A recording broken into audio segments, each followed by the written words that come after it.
Hello. Hello. Hi, everyone. How are you doing? I'm doing okay. Yeah, okay. I'm sure busy in this season of all the conversations and book stuff that you are doing. Yes, it's true, but it seems like things are slowing down or just getting back to normal speed, which is good. So I'm grateful. Yeah. Thanks for inviting me into your space. Thank you for saying yes. We were just talking about, I'll do an official welcome, but just really cool how beautiful this book is. Powerful, honest, vulnerable. It's just all of the things. So thank you for gifting it to the world. Today, we want to welcome Cole Arthur Riley. For those of you who don't know, Cole is the creator and writer of the wildly popular Instagram account, Black Liturgies. This account is a space for Black spiritual words of liberation, lament, rage, and rest. These topics are also woven throughout Cole's debut, an absolutely beautiful book, This Here Flesh, which is what we'll talk about today. In This Here Flesh, Cole weaves stories from 3 generations of her family alongside contemplative reflections to discover the necessary rituals that connect us with our belonging, dignity, and liberation. Cole, welcome. We are so thrilled to be with you, and we are so grateful for this deeply meaningful and powerful work. So thank you so much. Thanks for having me again. So I want to start. You start the book talking about a tree and your dad's lesson of paying attention, which I loved. I loved that. But it reminded me of the cover of your book, which is just such a beautiful image. I'm wondering if you can share how you came to decide on this image and what it means to you. Yeah, that illustration means many things to me, I think. So you've already caught one, the tree, and just this opening kind of reflection on my favorite sound. I knew I wanted the book to be very sensory and yeah, to feel sensory, to feel grounded and almost earthy. And so there's that. And then also, if you follow me on Black Liturgies, you'll notice that pretty much most of my posts include some kind of breath practice, or people call them breath prayers, at the end. And I think it was a bit of a nod to that as well, of just to the Black Liturgies people who frankly made this book possible to be written on this scale. I wanted a kind of call back to us and what our community is about, which is the body. But then there's kind of the most important memory, for most important kind of meaning, came in retrospect. The day that we decided on the cover is the day that we learned that my grandma, who is, a big force in the book, had fibrosis of the lungs. And it almost like didn't even occur to me immediately when I got the call, but it was toward the end of her life, which she eventually passed while I was copy editing the book. Toward the end of her life, she was having a lot of trouble breathing and a very kind of struggled connection to her own body and breath. And so there's maybe a bit of grief in it as well. Yeah, the cover makes me want to take a deep breath. It reminds me of the lungs, and Mm. also, yeah, it's just really beautiful. But this book is so incredibly honest and vulnerable. It feels that way. What was it like for you to kind of dig into some of these memories and share so openly with the world? What was that experience like? Oh, it was so hard. I'm a very private person. My family, we're all just private people, for better and for worse, I think. And you see some of the kind of family secrets come awake in the book. And it was hard. I mean, I had begun interviewing people in my family. I've said this before, but I had begun interviewing people in my family a handful of years ago, just as a kind of family project before I even knew I would be able to write a book. It was just trying to preserve something. Um, but in writing them, I felt this additional responsibility to care for the stories well and make sure that, the pages were worthy of the stories that they would carry. And especially losing my grandma afterward, you have all of these thoughts of, did you honor her? And, did you use the best language? And, it I'm glad I did it, but yeah, it was really difficult. And I think I held myself to a really high standard because of the kinds of stories I was sharing. Yeah, and it's something different to interview your family and then to write it and compile it, and then also to read it because the audio is you reading it. Did that feel different than writing it? Oh, I love that you asked this question because yes, and I did not think I was going to read this audiobook. If you don't I mean, I think a lot of people don't like the sound of their own voices, but I've read that statistically women are even more unlikely to like the sound of their own voice, which I just that breaks my heart a little bit. And I had a lot of family members just kind of pull me aside and say, listen, you need to read this thing. And I felt a responsibility to them. And I'm so glad I did because it was so different than writing it. There's something, for someone who says they love storytelling, like I'm not a very verbal person, never have been. And so it was really kind of special to kind of enter into oral storytelling and feel like I had access to that too and like was shepherding. It felt very intimate. Yeah, it felt really intimate. And then reading, my grandma's words and my father's words and hearing them in me was such a spiritual experience, especially for my grandma. I didn't think I was going to talk about her death so much at the beginning of this, but here I am. But it was such a profound grief experience to read someone who you love's words who's no longer with you and like hear her, alive in you in some way at the risk of sounding, overly poetic. But yeah, it was really, really special. It feels different to hear you and your voice and also read it. They feel like two different stories at times. Dana is asking a question.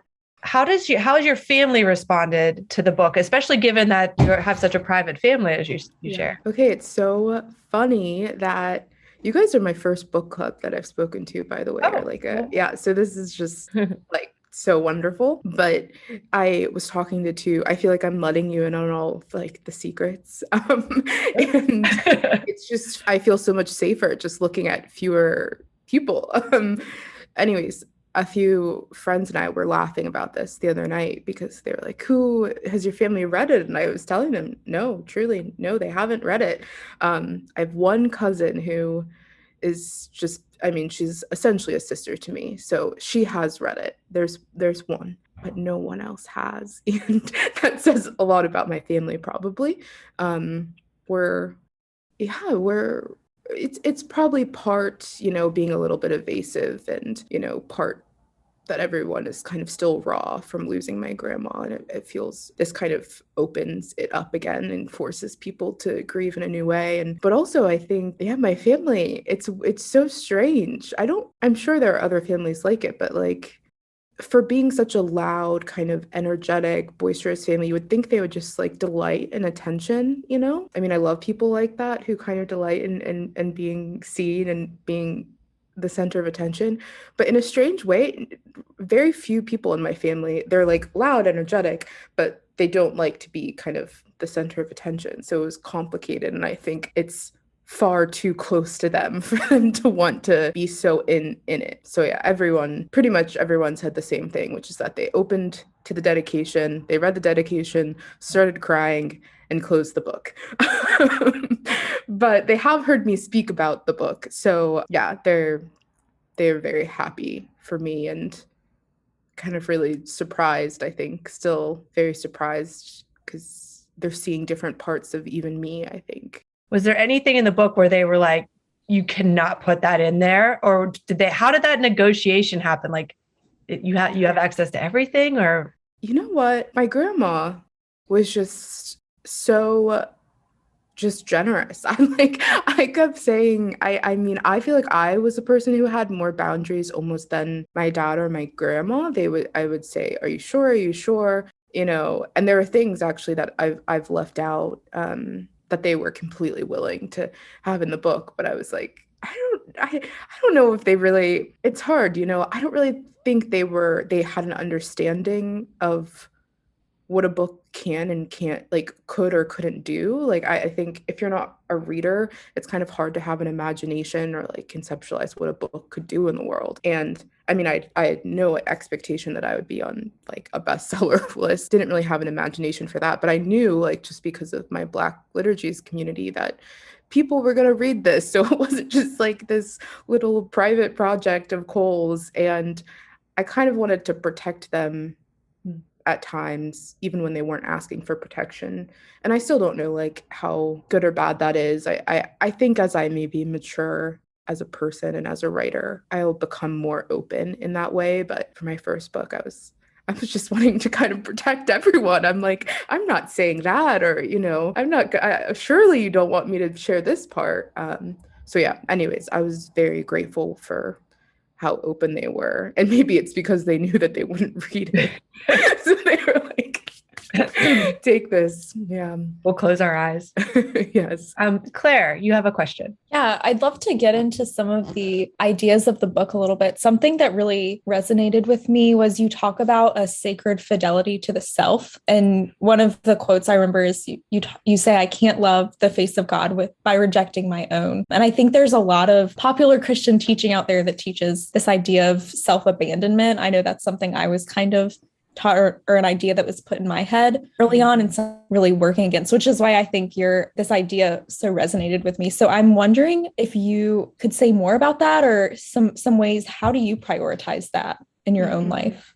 Yeah. Or work against that? Yeah, I've had that experience too in Christian spaces, this kind of demand of self-abandonment, or almost like a punishment, like a self-punishment, even if that language isn't used. Yeah, I think it's hard because here's the risk. I think people hear that and they hear this risk of, self-absorption or isolation or escapism or something like that. And so I think, we've been tricked maybe into thinking that it's more beautiful, more honorable to be like externally focused. Yeah, I'm just really suspicious of that, because I think I've had a really hard time connecting with people in the moment, or, I mean, even in groups like this, I've had a really hard time sometimes being present to other people and other lived experiences, because I'm so like divorced from my own body and my own emotional experience. And so in a way, not in a way, in every way, I think, self-attunement, self-connection, and embrace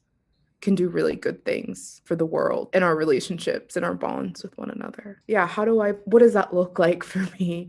I think maybe there are people out there who are really good at this just on their own, but I've not met them. I think the interesting thing is it almost demands a community who will call you back into yourself. I have friends who are pretty stern with me about eating and resting. And I have one friend that I share my calendar with, and it's the worst, because especially during this book season, she's like, this is too much.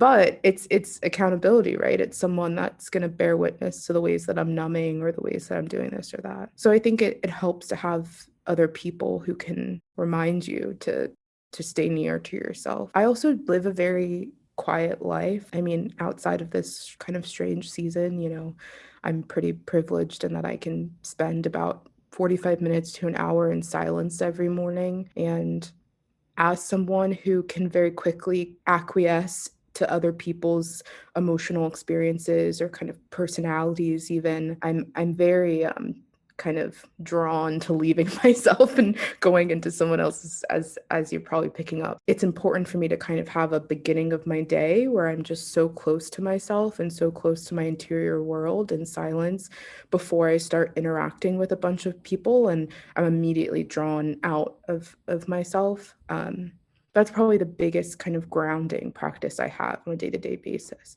And I know people say 45 minutes to an hour sounds like ages, but it really does go so fast. I'm thinking like I might need to like double this or something. It goes really fast. But when you do that, you start to hear all of these things. I mean, at least I do. All of these things awaken me that there's no way I would hear if I just went straight into my day, straight into, caring for my husband, or, we have a 5-year-old child who's living with us right now. If I did that immediately, it'd be really difficult to hear what was happening inside of me. And I think to kind of jump on that question too, a lot of things that, or emotions we've maybe taught to shy away from, you kind of take head on in this book, especially, but you even named your chapters after them. I mean, fear, rage, dignity, body. I mean, these are kind of words that I don't know if we're comfortable sitting in those spaces all the time. Was that purposeful? Did that help you frame the stories? Yeah, it did. Yeah, I've been trying to put language to like the trajectory of the chapters,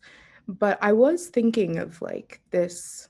Yeah, it does kind of follow a like narrative-like structure, in that you're starting in a place of kind of calm, dignity, and like things are good, and well, good. There's some critique happening. You're starting to see some cracks, but you're getting the affection of my father, and this you're falling in love with us, I hope. And then, place and wonder. And then slowly I wanted to like enter into these like grand, I think, transcendent conflicts of the human experience, things like lament and fear and rage, and maybe leading into that the body, because that kind of seems to be this like not an interstitial, but like this like on ramp to those like transcendent painful questions. Yeah, and then I kind of like bring us back down a little bit in through like repair and joy.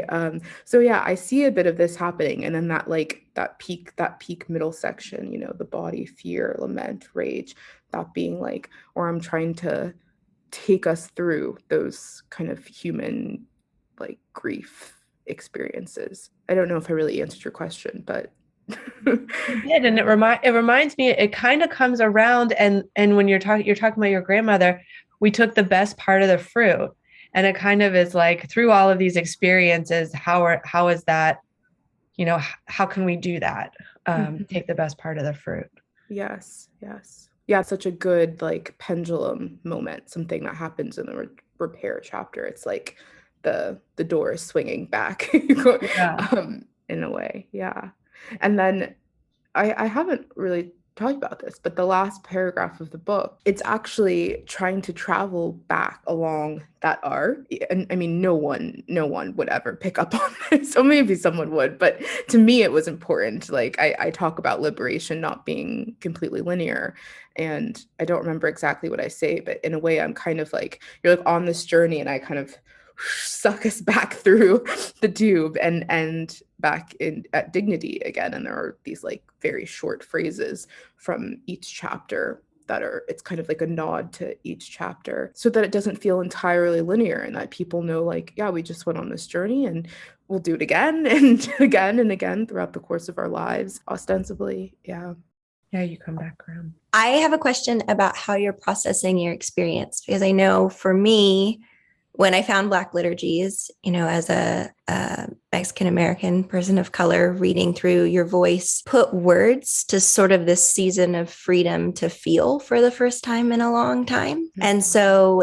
in reading, just having you, I'm so grateful for your vulnerability and your sort of leadership to go first, right? To be the person that starts first and then open that door for others to be right there with you. It's been a beautiful gift in the past year for me personally. And I think reading your book, I'm wondering if you've heard from other people, if they're having a similar sort of juxtaposition experience for this path you've led first in calling us to be present in breath, in our body, in grief, in feeling, and then all of those things sort of reading the book, and in some ways it hitting just like Black liturgies hits me, right? Like that, I have to wait, I have to sit in this, and wanting to read through to the end so quickly because it's so beautiful, but then feel like I'm taking in the emotion like a fire hose, right? Like I'm taking in the emotion like I'm drinking from a fire hose, and having to slow down and really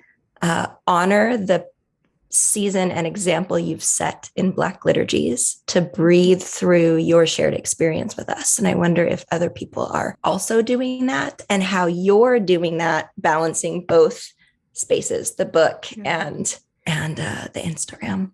Yes. I am just terrified of review sections. So I haven't read I haven't read any reviews that haven't been directly sent to me. And so I'll say I'm getting very kind of, I'm getting a very biased impression of my book, which is mostly good. And so that's good for me and my own kind of inner stability. But yeah, it seems like, someone told me recently that like a trending word in the Amazon reviews is like crying, and like weep. And they're like, I'm not going to tell you, but you just will think this is so funny. And it is kind of, I mean, I think that's kind of my brand at this point, making people cry, which is fine by me, let it out. But I from that, I think it's safe to sense that people are having this very emotional connection to the book, even if they don't completely see their own experiences map, onto the stories of my family. They're encountering something of themselves that's kind of causing them to stir.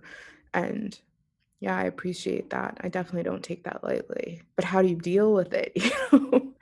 It's hard because you write this thing. I wrote this in the fall of 2020, and it's, coming into spring of 2022 now. And in some ways it feels so far from you, but then you're kind of dragged back into it in a way that is, good, but also really difficult, because I've learned so much, I've changed so much. But it's a really, I think, a compassionate journey back to kind of who I was in the fall of 2020. Not saying I've changed, heaps, but I have. We're always changing and flowing and in different, emotional kind of fluxes. And so, yeah, it costs something to travel back to that fall. There's a lot going on with me, a lot going on with my like reflections of our family. So it's hard. And the best way I can explain it is like I've tried as best I can to kind of, I don't know. I hate this language of like, don't take yourself too seriously. I was just thinking about this morning, because as a Black woman, it feels problematic for that to be like my inner conversation. So I was like, there's got to be a better way to say something like that. Like, don't take yourself too seriously. It's like, no, I take myself seriously, but that same kind of sentiment where I try to like have my world maybe expand past what's happening in the book and even inside of me. So I've been spending a lot of time walking the perimeter of my house and just listening, or like going to the lake and staring, and in some strange way, like kind of remembering my own smallness, not in a self-deprecating way, but in a kind of beautiful sense of belonging, and remembering my own smallness in relationship to the world. It has helped a lot in terms of me coping and traveling through. If anyone else has language for like not taking yourself too seriously, I'm like, not the best language, but I hope you know what I mean, of like, yeah.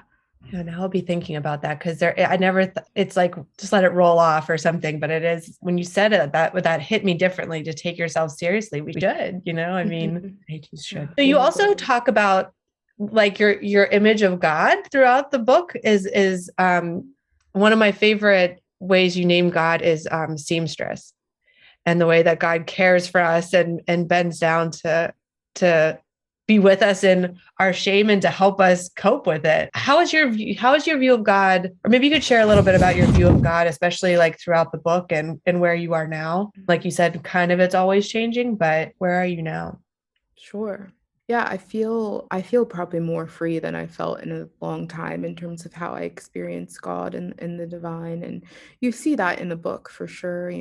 I'm pretty fluid in naming, or fluid in pronouns, and I kind of give images of God doing certain things at times that, yeah, are meaningful to me. Yeah, I think in this season, and probably in the season I was writing this book, I was trying to kind of release myself of some of the zeroing in on exactly who I think, God is, exactly who what I think God looks like, what they do, how they operate, how the divine moves. Like I know that there are people out there who have been able to feel confident in a very specific, portrait of God, but that's not ever really resonated with me. It's never really felt true to me. The narrowing in, or the zeroing in on with precision, at least. So yeah, I think I'm trying more and more to just be kind and patient with myself, and to let it look different on different days, to wake up and feel a certain intimacy with the divine, and wake up the next day and feel thoroughly disconnected, but still have compassion on myself in that, and not feel the need to reshape my whole identity, my whole sense of self, because I'm not able to muster the same kind of belief that I could muster, the previous week. It all looks kind of like compassion and fluidity, I think. I just wanted to respond to what you just said, Cole. That's one of the things that I really appreciated when I listened to your book, is the honesty with which you communicated your position in the world. And I call it for myself, like, the jury's out. I don't know. I don't know the answers. I don't know everything. The only thing I have within my power to know are the things that I know, and those things I change my mind on sometimes. And so I like that perspective of compassion and presence, because everything else doesn't feel authentic, even if it is right. I don't know, and in order to be honest, I think it's hard to be honest. I think it's taken me a hard path to come to a place that I can call honest. And even that, I become less and less sure of what that means. So it just struck me so much listening to you tell your story through the book, of how present. So when things are what they are, being there in that, and not saying that it should be something else or wishing for it to be something else, but loving that, even if it doesn't feel like loving that, but honoring it anyways. That just was so moving and honoring to me. So I really appreciated that the level to which you were able to communicate that so poetically. I think the poetic way of you saying that was such a way of striking chords within me that was that reached into places that narrative language or straightforward language doesn't hit. I always want things to be like black and white and straightforward, but the poetic nature of it felt like it reached in places and kind of surprised me, and felt just like honest. Thank you. I appreciate that. Yeah. There's something that poets have just so, what? James Baldwin says this thing about poets being the only people who we can trust to tell the truth. I'm still I don't really fully consider myself a poet. So I'm speaking of, the people that I admire. I'm thinking of Ocean Vuong and, Audre Lorde and Lucille Clifton and these people. But there's something that poets have so right that maybe I wanted to enter a little bit, that they're, it's so image rich, if there's meaning in it, it's because you find meaning in these portraits and these fragments almost of these phrases. And maybe I wanted a little bit of that in the book. And I'm always surprised when people think of me as a theologian, because I don't think of myself as a theologian. And I didn't want the purpose of this book to be to teach anyone what to think. And I know what would make me feel really free and loved is, as a person with a lot of doubts and curiosities, is the invitation to kind of wonder and then change my mind and then say, well, maybe it's this, or maybe it looks like this. And I wanted to give other people that same invitation. I kind of looked at it as almost permission, not that I needed someone's permission, but hearing someone else say, like what Melody was sharing, if the jury is out, and that's not something that I should feel necessarily guilty about. I think a lot of your words gave me permission in that sense. One of the things I think you gave me permission for, it's kind of throughout the whole book, you are pushing back against this idea of like achieving. And you have such it's kind of long, but one of my favorite lines or portions is we become obsessed with the language of how God might use us, never pausing to ask ourselves, what if God doesn't want to use you? What if sometimes God just wants to be with you? We become estranged from this idea. We would never articulate it as such, but understanding much of our concept of calling is the belief that your primary relationship to God is anchored in transaction. God resists this. In this season, how are you managing that? Because I think that it's really beautiful, and I think we like to be used by God. But what, in this busy season, how is that for you? Mm-hmm. It's definitely a tension, I feel. I think that probably many spiritual people feel, especially Christians, where that language is really strong. It really has a lot of us in a hold, And so when you write a book, that talks about God, very well-meaning, you hear a lot of, oh, this book is going to be used and you're being used, and that is often an encouragement I'll get in like DMs or messages. And again, there's nothing against people who say that. They couldn't possibly know how many other people are saying something similar. And if I'm being honest, it does something to you when you think about like the stories that have formed you being only thought of in terms of how they could be used. Like I feel some kind of inward resistance. I'm like, oh no, please don't use the story of my grandma, but I certainly want you to meet her. I want you to experience her and to be with her and to be on the journey with her and love her and but use I don't know how that's complicated. So it is hard in this season, and I think I'm only 31 going on 32, but when I was young, when I was in my like early 20s or when I was first entering kind of Christian spaces, there was a lot of zeal around wanting to be used by God.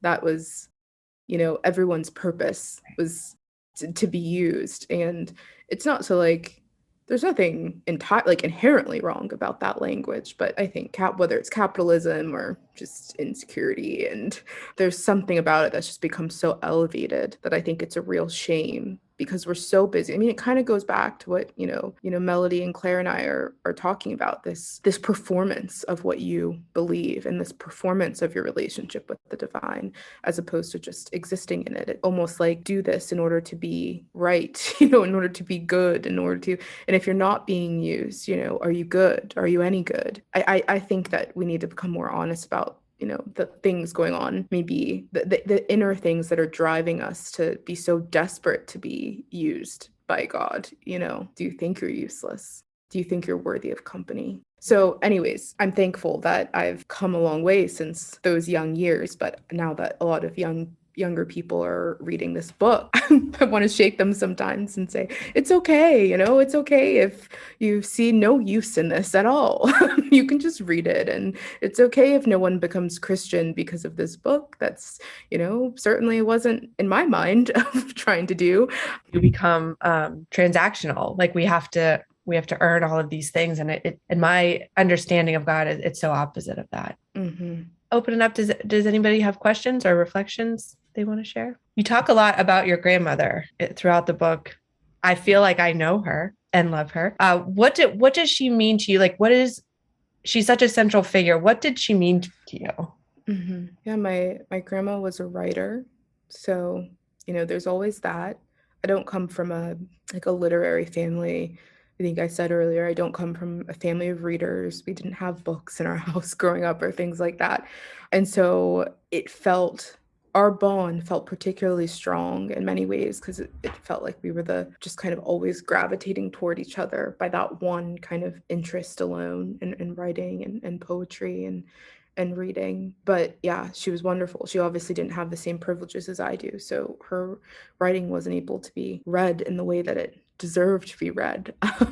But she meant a lot to me. I don't have a family that can we can't trace back our history as far as other families can do, for a number of reasons, oppression being no small part of that. So a lot of our family history has been taken from us or has been lost. And And she, as you read in the book, wasn't raised by her biological parents. And so there's always been this kind of disconnect in terms of whatever comes before us. And so, when you think about a family matriarch, my grandma was this very big force in terms of a matriarch, because in ways she had, the weight of the mystery of previous generations also, kind of on her, when people talk about their ancestors. And, my grandma was holding a lot more than just her in her kind of role as the matriarch. But yeah, there aren't many marriages in my family either. Actually, there's two now, myself and my sister. And so it's a very matriarchal family. I mean, you get my dad is like the outlier in in our family, actually. So you might be like, oh, interesting, because my dad raised me. But apart from him, it's a very like female driven familial structure, and it all traces back to her. So we would always say like, protect the matriarch at all costs, or like that was like our mantra during the pandemic, of like, protect the matriarch, because she meant so much. The history, the things we knew, the things we didn't, it all traces back to her. And certainly my writing traces back to her. What a special thing to share, the love of writing. And what was most challenging about releasing this book to the world? I think I have never felt so insecure as a writer. I'm not a particularly confident or self-deprecating person. I think I kind of walk a pretty like straight midline often, but I've always had a certain confidence in my writing. I wasn't a very verbal child, and writing was kind of my earliest form of expression. And so I think I've had a confidence in it that has been like really sacred and unique. And, writing a book, I feel like a little bit of that was maybe tested and even taken, if I'm honest. I've never felt so, critical critical of my writing, and insecure of my writing. I think it's going away a little bit now, but I'll say like the as soon as I finished, and the book was in production and being assembled, and up through 2 weeks after the release, I was like, this book is awful. What have I done? I should buy it back and just start over. These are things you'll never hear in a book event. My publishers would be like, pull her mic. But yeah, I had a rush of insecurity around the writing. And, I still have critiques of the book, for sure. I think there are parts of it that are overwritten and whatever. We don't have to get into that here. But I think I'm kind of returning back to a sense of stability and confidence in the writing. But it's been hard to have that tested. And, the thing that no one really talks about is after you write the thing, you have to sell it. Mm-hmm. You have to believe in it enough to then sell it. And man, was it difficult to like go on podcasts. While I was in my head, I'm wondering, should I have started over? Is this even worth it? And I'm having to kind of smile and kind of promote this thing. So that was a really complicated season that I'm thankfully finding my way out of. It kind of reminds me of preaching. It's like this thing you work on for so long, and, but there's a timeline to the end. Like Sunday comes and you give the sermon, and like there are things that you could tweak or hold back or whatever. But it's like this very vulnerable process of like birthing something into the world, and then Yes. people can say whatever they want about it, right? And so it reminds me of that kind of waving between confidence and not, and then having the courage to do it again. Yes. Cole, just talking a little bit about the what I'll call the PR experience, knowing that is something that can be uncomfortable. Like, did you have to really prepare yourself for this process? Did you have someone kind of guiding you? Did you, I know you said you take time, every day, but did you even have to add to this knowing like, okay, I'm really going out of my comfort zone here? Mm-hmm. Yeah, I knew it was going to take a toll on me. Just I have anxiety, and after conversations, if anyone has anxiety on the call, you might resonate with this. I'll everyone else has moved on and I'm still in the conversation, and I'm thinking about things that I said that I wish I hadn't, or ways I could have said something just slightly different. And so, to some of my friends who are writers, and, to them, it's like, it's the problem. You get on, you do a Q&A, and, and that's it. But to me, what is usually just, a 45-minute experience can last for hours because I'm still there criticizing, or, worried that I offended or I wasn't being sensitive to something. And so anyways, I had anticipated that it would be maybe costly in a different way for me. And I have a publicist assigned to me through the publisher, through Random House, who is very kind of generous and understanding of that and knows that it's different for everyone. And so in some sense, I wanted to hit the ground running, but in another sense, I knew that if I wanted to sustain my connection to this book, I couldn't do too much too fast, which is why, you're my first book club. And I connected with the Collective Table podcast before. And so I felt, connected, and like, this is what I want to do this one. But yeah, I feel empowered to say no to a lot, thankfully, and to be really careful about how much I do when. And I will say, as somebody who also has anxiety, I know exactly what you're talking about. I will replay conversations over and over again. It's hard for me to let things go. So I identify exactly with what you're saying. Mm-hmm. Yeah, my friend and I, we have this running joke that they should pay people with anxiety for like the extra hours, like overpay, or like overtime pay when your like mind can't rest after you do something. I know we're coming close to our time. Any other questions or reflections, thoughts? Well, I just have a question. I'm thinking about giving messages or writing a book. Sometimes you intend something and you hope it's helpful in a certain way, and then you're kind of surprised by the way it's helpful in different ways. Has just releasing this book, have you experienced people's experience or having it help in different ways or surprising ways? Yes. Well, I'll say, a general answer is I never imagined a church would want to read my book. To me, I don't know. People have said they find it to have like this theological edge to it. And I'm like, that's great. That's just my own like lay. I've never been to seminary or anything like that. Just my own kind of lay musings. And so that's just been really surprising and beautiful. But when you asked that question, I immediately thought of the seamstress line that Chelsea actually mentioned. When the world began to die, on the day the world began to die, God became a seamstress.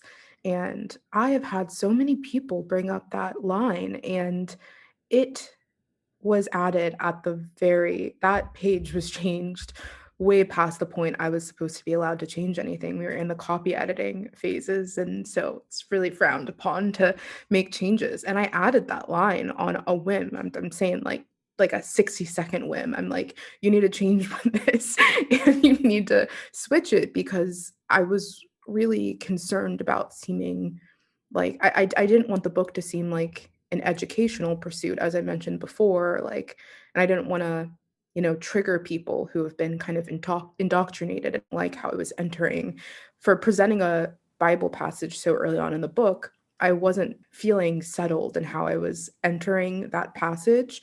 I was doing it in a very like educational way that just didn't feel right, especially if someone was going to encounter scripture so soon in the book. And so I changed it like a minute before I send this. And then it ends up being this like really meaningful line to so many people. And I've like jokingly emailed my editors about this since, to say like, hey, every once in a while, something good comes out of these last minute changes. But, in just changing the language away from the educational, there's nothing wrong with educational texts. I don't mean to, I love those books in many ways, but Christian books, I've been kind of in a season of trying to dip my toe in other things. So anyways, I think it's been really special to see that just using slightly different language, or like narrative language, or even it's a little bit poetic for sure, language has had people connect with that moment in a different way. It's what I wanted to happen, but maybe had doubted whether or not it was like a big deal, and then just changed at the last minute. And I'm glad to find that people have resonated with it. Yeah. And where can people find out more if they're looking to connect? Sure. If you're not on social media, I have a website, and you can sign up for my newsletter through the website, colearthurriley.com. If you are on social media, you can follow me at Cole Arthur Riley, at Black Liturgies on Instagram, and from there you'll probably find other things. Wonderful. Well, I know I speak for this group and for others. Cole, thank you so much. Your honesty and vulnerability, we've said it a number of times, but it really, I can feel it even through the computer. So, and through the book especially. So thank you so much for being generous, for gifting the world with this work. We're grateful. Thank you. Thanks for reading it together. That's so special for me to hear and be here. And so, yeah, thanks for trusting me in your space. Thank you.